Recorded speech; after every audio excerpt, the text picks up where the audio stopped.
नमस्कार दोस्तों, हम लोग बात करेंगे बीपीएससी शिक्षक भर्ती में जो कि भूगोल से संबंधित प्रश्न पूछे गए हैं, तो उनके बारे में हम लोग देखेंगे और ये प्रश्न आपकी आगामी परीक्षाओं के लिए उपयोगी सिद्ध हो सकते हैं। तो हम लोग देखते हैं, जो इसका पहला प्रश्न है, भारत देश की अधिकतम अंतर्राष्ट्रीय सीमा है। तो भारत देश की अंतर्राष्ट्रीय सीमा जो कि आपकी बांग्लादेश के साथ लगती है, जो कि 4096 किलोमीटर है। तो इसका ऑप्शन सी ऑप्शन सही होगा, बांग्लादेश। अगला प्रश्न है, किस रेखांश पर भारतीय मानक समय अपनाया जाता है। तो ये बहुत ही आसान प्रश्न है, आपको पता होगा। 82.5 डिग्री जो पूर्वी देशांतर है, वहाँ से भारत का मानक समय अपनाया जाता है। और जो मानक समय है 5 राज्यों से होकर गुजरता है, जो कि उत्तर प्रदेश, मध्य प्रदेश, छत्तीसगढ़, उड़ीसा, आंध्र प्रदेश राज्यों से होकर गुजरती है। और जो हमारा भारतीय मानक समय है, जो ग्रीनविच टाइम से 5.5 घंटा आगे है। आपको बता दें कि जो भारत का जो मानक समय रेखा है और जो कर्क रेखा है, जो एक दूसरे को जो काटती है, ये छत्तीसगढ़ के भैंसा लोटा एक स्थान पड़ता है, वहाँ पर एक दूसरे को काटती है। ये भी प्रश्न आपके लिए इम्पोर्टेंट है। तो चलिए, इसके बाद हम लोग अगला प्रश्न देखते हैं। भारतीय उपमहाद्वीप पूर्व में मूलतः एक भाग था। ये किसका भाग था? ये आपको पता है, गोंडवाना लैंड का भाग था। तो इसका आंसर सही होगा ऑप्शन बी, गोंडवाना लैंड। तो इसके बाद हम लोग अगला चौथा प्रश्न देखते हैं। दक्षिण प्रायद्वीपीय उच्च भूमि का भाग है। दो दक्षिण का जो प्रायद्वीपीय उच्च भूमि है, ये जो भाग था गोंडवाना लैंड का भाग था। तो इसका आंसर जो सही होगा ऑप्शन ए, गोंडवाना लैंड। इसका ऑप्शन ए, गोंडवाना लैंड सही होगा। चलिए अगला प्रश्न देखते हैं। सूर्य से पृथ्वी की दूरी कितनी है? अगर सूर्य से पृथ्वी की दूरी हम लोग देखते हैं तो लगभग 15.5 करोड़ किलोमीटर दूरी है, लेकिन यहाँ पर मिलियन और मील में दिया है। तो अब मिलियन और मील में देखिए, तो अगर इसको हम लोग किलोमीटर में चेंज करेंगे तो ये लगभग 15.5 किलोमीटर से थोड़ा कम होता है, जो कि 14 दशमलव कुछ होता है। तो वही होगा, पृथ्वी से सूर्य की दूरी 14 दशमलव समथिंग किलोमीटर है, करोड़ किलोमीटर।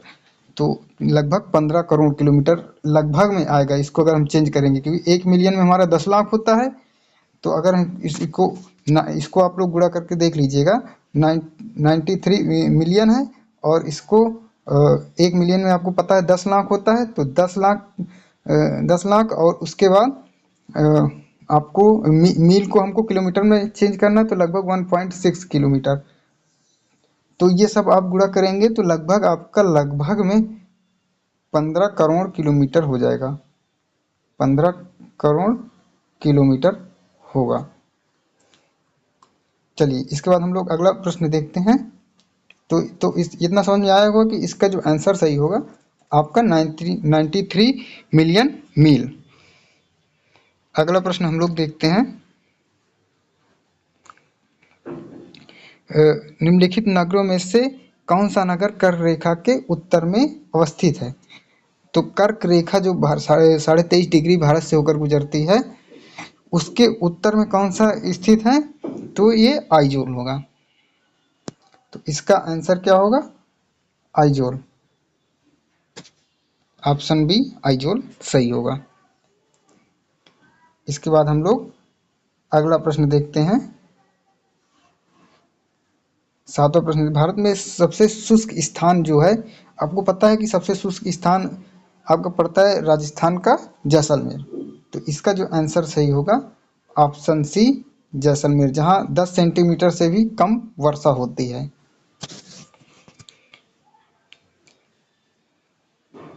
और आपको जैसलमेर को स्वर्ण सिटी भी कहा जाता है। क्यों कहा जाता है? क्योंकि यहाँ पर खूबसूरत बलुआ पत्थर पाए जाते हैं। तो अगला प्रश्न हम लोग देखते हैं। भारत के कितने राज्यों की सामान्य सीमा पाकिस्तान और बांग्लादेश के साथ लगती है? ये आपको पता है कि पाकिस्तान और बांग्लादेश, बांग्लादेश जो भारत के पूर्व में स्थित है और पाकिस्तान जो है पश्चिम में स्थित है। तो कोई भी इनकी जो बॉर्डर लगती है भारत के किसी भी राज्य से कॉमन बॉर्डर नहीं है। तो इसमें से आपका आंसर सही होगा, इनमें से कोई नहीं। चलिए अगला प्रश्न हम लोग देखते हैं। कर्क रेखा द्वारा सर्वाधिक क्षेत्र आच्छादित है। कर्क रेखा द्वारा सर्वाधिक आच्छादित क्षेत्र जो है आपका मालवा का पठार है। ऑप्शन बी इसका सही होगा, ऑप्शन बी मालवा का पठार। इसके बाद हम लोग अगला प्रश्न देखते हैं। 10वां प्रश्न, उत्तराखंड का कौन सा जिला तिब्बत सीमा से नहीं लगा है? तो इसका आंसर होगा अल्मोड़ा। क्या होगा? Option C Almora. इसके बाद हम लोग अगला प्रश्न देखते हैं। किस पठार पर कर्क रेखा तथा भारतीय मानक समय एक दूसरे को काटती हैं? तो अभी मैंने आपको बताया कि भैंसा लोटा जो स्थान है वहाँ कर्क रेखा तथा भारतीय मानक समय एक दूसरे को काटती हैं, लेकिन यहाँ पर पूछा है कौन सा पठार, उस पठार के बारे में पूछ रहा है। तो इसका जो आंसर सही होगा ऑप्शन बी, इसका बघेलखंड सही होगा। तो इसका आंसर होगा ऑप्शन बी बघेलखंड। तो इसके बाद हम लोग अगला प्रश्न देखते हैं। भारत के कुल भूमि क्षेत्र में पर्वतों का हिस्सा कितना है? तो इसका आंसर होगा ऑप्शन ए 30%। जो कुल भूमि क्षेत्र में जो भारत पर्वतों का जो हिस्सा है वो है 30%। इसके बाद हम लोग अगला प्रश्न देखते हैं। इसलिए थोड़ा जल्द में मैं कर रहा हूँ ताकि आपको कम समय में ज़्यादा प्रश्न आप लोग कर पाएँ। तो इसके बाद हम अगला प्रश्न देखते हैं। भौगोलिक क्षेत्र के अनुसार भारत की निम्नलिखित भौतिक फिजियोग्राफिक इकाइयों को आरोही क्रम में व्यवस्थित कीजिए, यानी सबसे कम फिर उसके बाद ज़्यादा और फिर सब ज़्यादा। तो सबसे कम इनमें जो होता है आपका केंद्रीय उच्च भाग है। नहीं, इसमें जो सबसे कम होगा आपका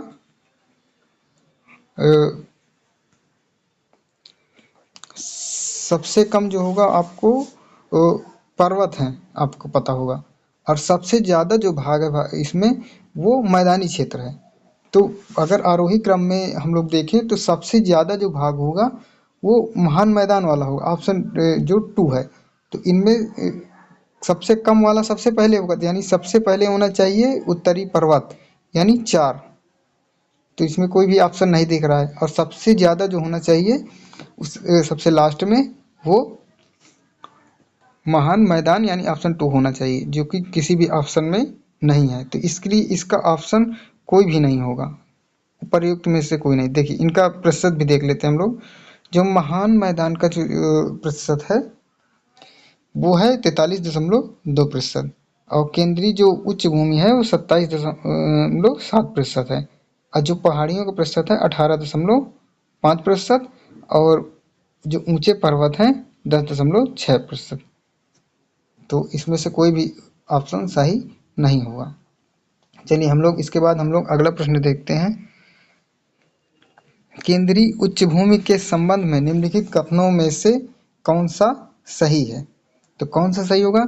जो केंद्रीय उच्च भूमि है इसका जो पश्चिमी भाग मालवा का पठार है।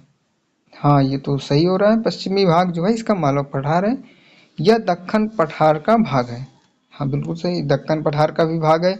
या अरावली से घिरा हुआ है। ठीक है, हाँ ये पश्चिम में अरावली से घिरा हुआ है। ठीक है, तो इनमें से जो आंसर होगा उपर्युक्त में से एक से अधिक, यानी ऑप्शन डी सही हो जाएगा।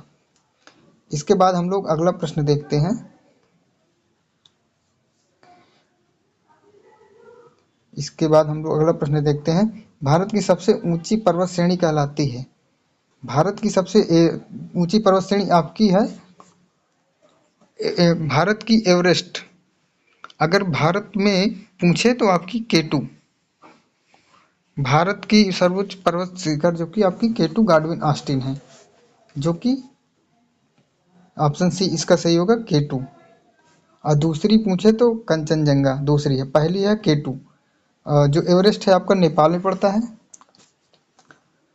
भारत की सर्वोच्च पर्वत शिखर गाडविन ऑस्टिन यानी जिसको केटू कहते हैं, ये किस श्रेणी में स्थित है? इसको ध्यान रखना आपको, काराकोरम श्रेणी में स्थित है। इसकी जो ऊंचाई है 8611 मीटर, इसको भी याद रखिएगा। भारत में स्थित हिमालय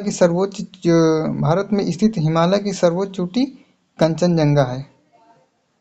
सिक्किम के उत्तर पश्चिम भाग में नेपाल और भारत की सीमा पर स्थित कंचनजंगा जो है दुनिया की कंचनजंगा जो है दुनिया की तीसरी सबसे ऊंची पर्वत चोटी है। तो दुनिया की तीसरी सबसे ऊंची चोटी कौन सी है? कंचनजंगा। 8,568 मीटर, यानी अगर इसको करें 28,169 फीट की ऊंचाई वाली ये चोटी माउंट एवरेस्ट से महज 262 मीटर कम है। चलिए इसके बाद हम लोग अगला प्रश्न देखते हैं। भारत के पूर्वी घाट की सबसे ऊंची चोटी कौन सी है? तो पूर्वी घाट आपका है वो है महेंद्रगिरी, जो है इसकी सबसे ऊंची चोटी है। तो ये इसका ऑप्शन सी सही होगा। देखते हैं इसके बारे में। दिए गए विकल्पों में पूर्वी घाट की सबसे ऊंची चोटी जो है आपकी महेंद्रगिरी है। यह चोटी जो है उड़ीसा के गजपति जिले में अवस्थित है। इसकी ऊंचाई कितनी है? 1501 मीटर है। जबकि संपूर्ण पूर्वी घाट में घाट की सबसे ऊंची चोटी झिंदागिरा है। आंध्र प्रदेश के विशाखापट्टनम में अवस्थित इस पर्वत की ऊंचाई 1690 मीटर है। इसे सीताम्मा कोंडा और क्या बोलते हैं? सीताम्मा कोंडा और अरमा कोंडा नाम से भी जाना जाता है। चलिए हम लोग इसके बाद अगला प्रश्न देखते हैं। निम्नलिखित श्रेणियों को उत्तर से दक्षिण के क्रम में लगाइए। तो उत्तर में आपको सबको पता है कि सबसे पहले होता है काराकोरम। तो सबसे पहले आएगा नंबर 1 पर होगा आपका काराकोरम, दूसरे पर है लद्दाख, तीसरे पर है जास्कर और चौथे पर है पीर पंजाल। तो ये इसका आप लोग क्रम याद रखिए, पहला है लद्दाख, दूसरा जास्कर, फिर पीर पंजाल, फिर धौलाधार। काराकोरम, लद्दाख, जास्कर, पीर पंजाल, धौलाधार। इसमें धौलाधार तो 5वां क्रम की नहीं है, लेकिन ये 4 होगा। तो यानी इसका जो क्रम बनेगा पहले नंबर पर दूसरा वाला है। तो जो पहला होगा काराकोरम, यानी इसका जो क्रम बनेगा 2। फिर इस क्रम में लद्दाख किस नंबर 1, लद्दाख, जास्कर 4 और पीर पंजाल 3, यानी 2143। जो इसका ऑप्शन बनेगा 2143। देखते हैं किसमें है 2143। ये देखिए 2143 आपका ऑप्शन बी सही है।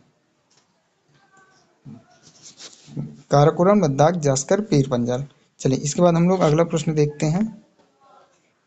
दक्षिण से उत्तर की ओर हिमालय पर्वतमालाओं का सही क्रम है। देखिए वही चीज है, उसी को उल्टा कर दिए ऊपर वाले पर। पहले आएगा काराकोरम, उसी को उल्टा काराकोरम, लद्दाख, जास्कर, पीर पंजाल, उसी को उल्टा। वही प्रश्न है, इसको उल्टा कर दीजिएगा। चलिए इसके बाद हम लोग अगला प्रश्न देखते हैं। मालनाड क्षेत्र का संबंध निम्नलिखित से भारत के किस पठार से है? तो यह आपका कर्नाटक के पठार से। इसका ऑप्शन कौन सही होगा? ऑप्शन सी कर्नाटक का पठार। मालनाड क्षेत्र का संबंध भारत के कर्नाटक पठार से है। यह पठार जो है धारवाड़ पर्वतीय प्रणाली की ज्वालामुखी चट्टानों और ग्रेनाइट से मिलकर बना है। इस पठार का नाम कार्नाट जो है इसकी काली मिट्टी की भूमि के नाम पर दिया गया है। चलिए इसके बाद हम लोग अगला प्रश्न देखते हैं। सतलज और काली नदियों के बीच में स्थित हिमालय है। तो सतलज और काली जो नदी है इनके बीच कुमायूं हिमालय है। तो इसका जो आंसर होगा ऑप्शन ए कुमायूं हिमालय। सतलज और काली नदी के बीच में आपका कुमायूं हिमालय इसका। चलिए इसके बाद हम लोग अगला प्रश्न देखते हैं। अब अपोहा तंत्र, प्रमुख घाटियां और प्रपात एवं झीलों से संबंधित प्रश्न है। तो प्रश्न है गंगा नदी के दक्षिणी किनारे मिलने वाली सबसे बड़ी सहायक नदी कौन सी है? दक्षिणी किनारे से। तो उत्तरी किनारों से आपकी बात करें तो आपको पता है कौन कौन सी? रामगंगा, गोमती, घाघरा, गंडक, कोसी, महानंदा मिलती है। लेकिन दक्षिणी से मिलने वाली सबसे लंबी जो नदी है आपकी वो होगी आपकी सोन नदी। तो इसका ऑप्शन सी सही होगा। ऑप्शन सी सोन नदी। गंगा नदी के दक्षिण किनारे से मिलने वाली सबसे जो बड़ी नदी है वो सोन नदी है। कितनी है? 780 किलोमीटर। गंगा नदी की लंबाई आपको पता है 25 किलोमीटर है, 2525 किलोमीटर। यमुना नदी की जो है 1376 किलोमीटर है। गंगा नदी के दाहिनी ओर से मिलने वाली सबसे लंबी नदी है। गंगा ब्रह्मपुत्र विश्व का सबसे बड़ा डेल्टा का निर्माण करती है, जो कि सुंदरवन का डेल्टा। अगला प्रश्न है, शांत घाटी आपकी कहाँ पाई जाती है? ये शांत घाटी आपकी केरल में पाई जाती है। इसका आंसर ऑप्शन सी सही होगा, केरल शांत घाटी। फूलों की घाटी पूछे तो आपका उत्तराखंड में पड़ता है, तो इसका ऑप्शन सी सही होगा। अगला प्रश्न हम लोग देखते हैं, कारगिल किस नदी के किनारे पर लड़ा गया था? कारगिल जो है आपका सुरु नदी के किनारे लड़ा गया था, तो इसका ऑप्शन ए सुरु नदी। कारगिल कारगिल सुरु नदी के किनारे स्थित है। सुरु नदी सिंधु नदी की सहायक नदी है। अगला प्रश्न हम लोग देखते हैं, किस नदी के किनारे पश्चिम बंगाल सरकार को टी पार्क के रूप में विकसित करने की योजना है? तो इसका जो आंसर सही होगा, हुगली नदी। हुगली पश्चिम बंगाल, इसका हुगली होगा। पश्चिम बंगाल सरकार ने हुगली नदी के किनारे जो है टी पार्क के रूप में विकसित करने की योजना बनाई है। अगला प्रश्न हम लोग देखते हैं, बाल्टोरो हिमनद अवस्थित है। ये कहाँ अवस्थित है? इसका आंसर हम लोग देखते हैं, बाल्टोरो हिमानी पाक अधिकृत क्षेत्र के गिलगिट बाल्टिस्तान क्षेत्र के बाल्टिस्तान उपक्षेत्र के काराकोरम पर्वत माला पर स्थित है। इसका आंसर ऑप्शन सी सही होगा। ऑप्शन सी गंगा नहीं, option C Karakoram. Option C Karakoram इसका सही होगा। अगला प्रश्न 26 नंबर हम लोग देखते हैं, सोन नदी का उत्पत्ति स्थल अमरकंटक में कहाँ है? तो सोन नदी की जो उत्पत्ति स्थल है ये मैकाल श्रेणी में है। चलिए इसके बाद हम लोग अगला प्रश्न देखते हैं, गंगा नदी के तट पर स्थित है। गंगा नदी के तट पर कौन सा स्थित है? आपको पता है, गंगा नदी के प्रयागराज स्थित है आपका। गंगा यहाँ पर गंगा यमुना का संगम है, ये तो पता ही आपको। कोलकाता भी आपका गंगा नदी के तट पर स्थित है। नहीं, कोलकाता नहीं होगा, आपका प्रयागराज है। प्रयागराज आपको पता है, भोपाल मध्य प्रदेश से होकर तो गंगा नदी बहती नहीं, आपको यही उत्तर प्रदेश, उत्तराखंड, उत्तर प्रदेश, बिहार, इसके बाद पश्चिम बंगाल से होकर चली जाती है। चलिए तो इसका ऑप्शन ए प्रयागराज सही होगा। इसके बाद हम लोग अगला प्रश्न देखते हैं, कौन सी नदी भारत और नेपाल के बीच जो सीमा बनाती है, कौन सी नदी है? वो है काली नदी। काली नदी जो है भारत और नेपाल के बीच सीमा बनाती है। इसके बाद अगला प्रश्न हम लोग देखते हैं, जो चाप झील ऑक्सबो जिसको बोलते हैं ऑक्सबो झील पाई जाती है, तो यह कहाँ पाई जाती है? नदी घाटियों में।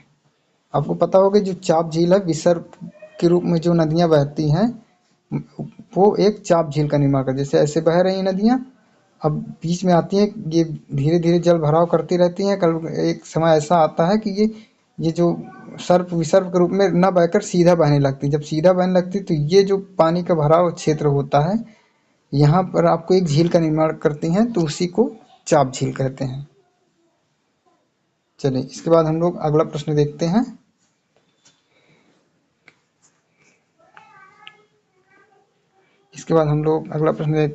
चिमनाब नदी अंततः सिंधु नदी में कहाँ पर मिलती है? तो इसका आंसर सही होगा मिठानकोट। मिठानकोट आपका पाकिस्तान में पड़ता है। चिनाब नदी अंततः जो है मिठानकोट में जाकर मिलती है। चलिए इसके बाद हम लोग अगला प्रश्न देखते हैं, 31 नंबर, निम्नलिखित नदियों में से सबसे बड़ा जलग्रह क्षेत्र किसका है? तो ये होगा, इन जो नदियाँ दी गई हैं इनमें पोनानी नदी का जल क्षेत्र सबसे बड़ा है, तो इसका जो आंसर सही होगा ऑप्शन बी पोनानी। इसके बाद हम लोग देखते हैं, कोसी मैदान की माध्य समुद्र तल से औसत ऊंचाई कितनी है? तो जो औसत ऊंचाई है 30 मीटर है। इसका ऑप्शन सी सही होगा 30 मीटर। अगला प्रश्न है, गंडक नदी का दूसरा नाम क्या है? गंडक जो नदी है इसका जो दूसरा नाम है नारायणी नदी है। गंडक नदी का दूसरा नाम जो है क्या नाम है? नारायणी नदी। इसका उद्गम नेपाल सीमा के पास तिब्बत से समुद्र तल से 7,620 मीटर की ऊंचाई से होता है। यह नेपाल तथा भारत के उत्तरी भाग में बहने वाली महत्वपूर्ण नदी है। इसकी कुल लंबाई 630 किलोमीटर है, जिसमें से 185 किलोमीटर जो है नेपाल में तथा 445 किलोमीटर भारत में विस्तृत है। इसके बाद हम अगला प्रश्न देखते हैं, स्वर्ण रेखा नदी भारत में निम्नलिखित में से किस गांव के पास से निकलती है? तो ये जो नदी है इसका आंसर ऑप्शन डी सही होगा, नगड़ी। स्वर्ण रेखा नदी जो है नगड़ी गांव के पास से निकलती है, जो है झारखंड में स्थित है। चलिए अगला प्रश्न हम लोग देखते हैं, जलप्रपात और नदी के निम्नलिखित जोड़ों में से कौन सा जोड़ा सुमेलित नहीं है? कौन सा सुमेलित नहीं है? जोग जो है शरावती, जोग जो है शरावती, तो इसमें से एक से अधिक जो है सुमेलित नहीं है।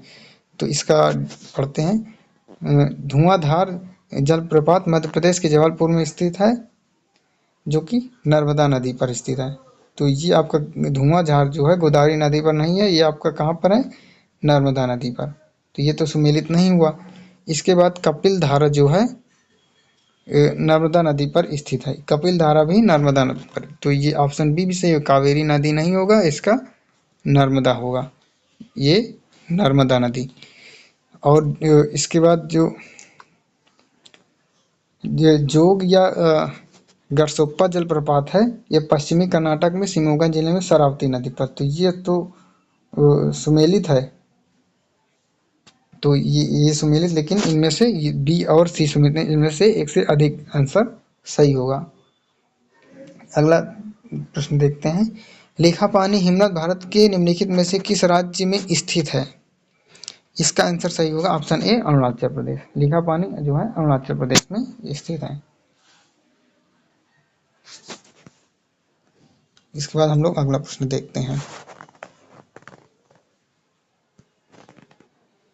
निम्नलिखित में से कौन सी सहायक नदी ब्रह्मपुत्र से उत्तर दिशा से नहीं मिलती है? तो इसका जो आंसर सही होगा उपर्युक्त में से कोई नहीं।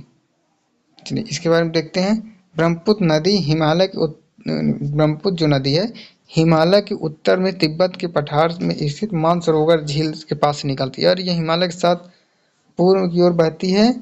यह 3 देशों चीन, भारत और बांग्लादेश से होकर प्रवाहित होती है। चीन के तिब्बत के पठार पर इसे सांगपो, तिब्बत में इसको क्या कहते हैं? सांगपो। अरुणाचल प्रदेश में इसको दिहांग नदी के नाम से, और असम में इसको क्या कहते हैं? ब्रह्मपुत्र। और बांग्लादेश में इसको जमुना नदी के नाम से जाना जाता है। तो इसकी जो सहायक नदियां हैं, आप इसका नाम ध्यान रखेंगे, दिबांग, लोहित, दिबांग है, लोहित है, धनसिरी है, कामेघ है, मानस, तीस्ता और सुबनसिरी। ये उत्तर दिशा से मिलने वाली इसकी सहायक नदी है। कौन कौन सी है इसको ध्यान रखिएगा, दिबांग, लोहित, धनसिरी, कामेघ, मानस, तीस्ता और सुबनपुरी।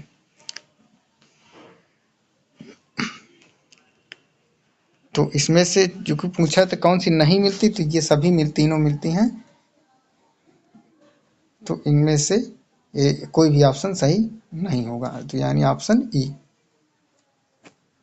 अगला प्रश्न हम लोग देखते हैं,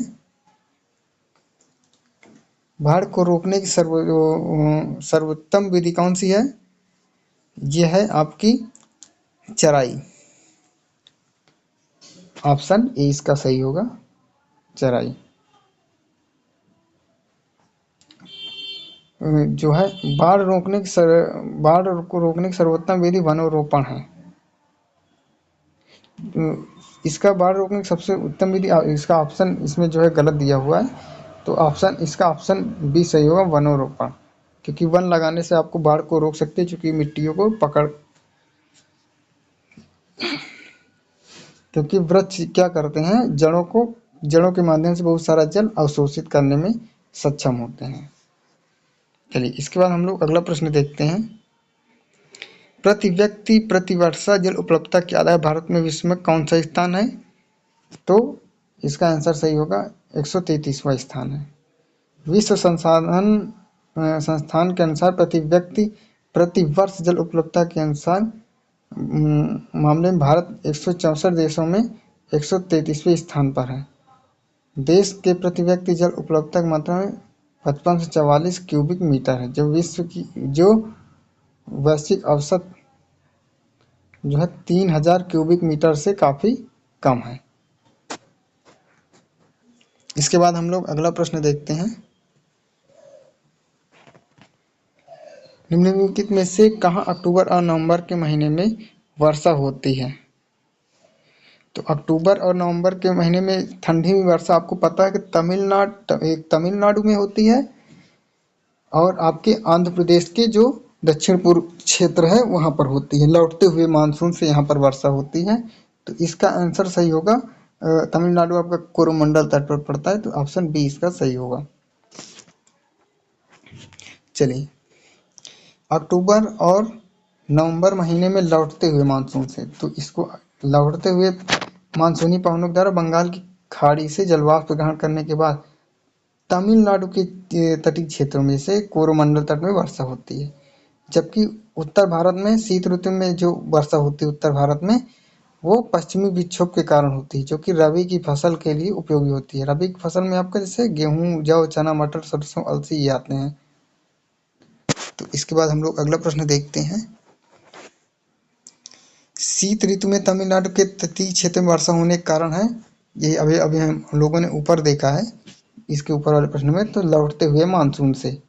तो इसका आंसर सही होगा ऑप्शन ए, लौटते हुए दक्षिण पश्चिम मानसून। चलिए इसके बाद हम लोग अगला प्रश्न देखते हैं।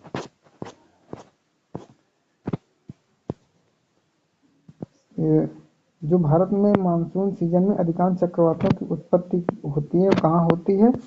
तो इसका आंसर सही इनमें से कोई नहीं। जो भारत में मानसून सीजन में अधिकांश चक्रवात जो 8 से 15 डिग्री उत्तरी अक्षांश में होती है, इनमें कोई भी ऑप्शन सही नहीं होगा। तो इसका होगा 8 डिग्री से 15 डिग्री उत्तरी अक्षांश के मध्य जो मानसून सीजन में चक्रवात उत्पन्न होते हैं। बंगाल की खाड़ी में अधिकतर चक्रवात अक्टूबर नवंबर माह में बनते हैं। भारत में चक्रवातों के निर्माण अरब सागर से बंगाल की खाड़ी में होता है। ये चक्रवात अधिक खतरनाक होते हैं। चलिए इसके बाद हम लोग अगला प्रश्न देखते हैं। हैदराबाद में स्थित दक्षिण पश्चिम मानसून की वापसी की सामान्य तिथि क्या है? तो इसकी तिथि है 15 अक्टूबर हैदराबाद के लिए।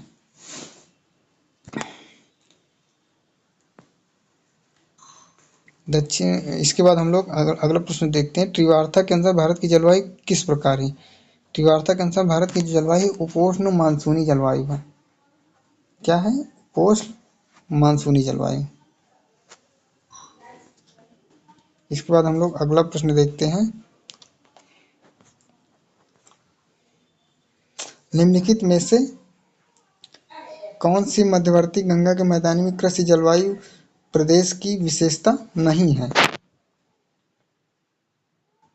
तो इसका जो आंसर होगा इनमें से कोई नहीं। चलिए इसके बारे में थोड़ा देखते हैं। मध्यवर्ती गंगा मैदानी कृषि जलवायु प्रदेश के अंतर्गत पूर्वी उत्तर प्रदेश और बिहार, छोटा नागपुर पठार को छोड़कर के क्षेत्र शामिल हैं। यह एक उपजाऊ जलोढ़ मैदान जो गंगा नदी और उसकी सहायक नदियों द्वारा बनाया गया है। जो प्रतिवर्ष जो वर्षा होती है यहाँ 75 से 150 सेंटीमीटर की वर्षा होती है। उपरोक्त सभी विकल्प गंगा के मैदानी कृषि क्षेत्र की विशेषताएं हैं, तो इनमें से उत्तर क्या होगा? एक से अधिक सही होगा। देखिए जो मध्यवर्ती गंगा मैदान की जो जलवायु प्रदेश की विशेषता कौन कौन सी हैं? यह गंगा और उसकी सहायक नदियों के अपवाह क्षेत्र में स्थित है। इसका 2 से अधिक राज्यों में विस्तार है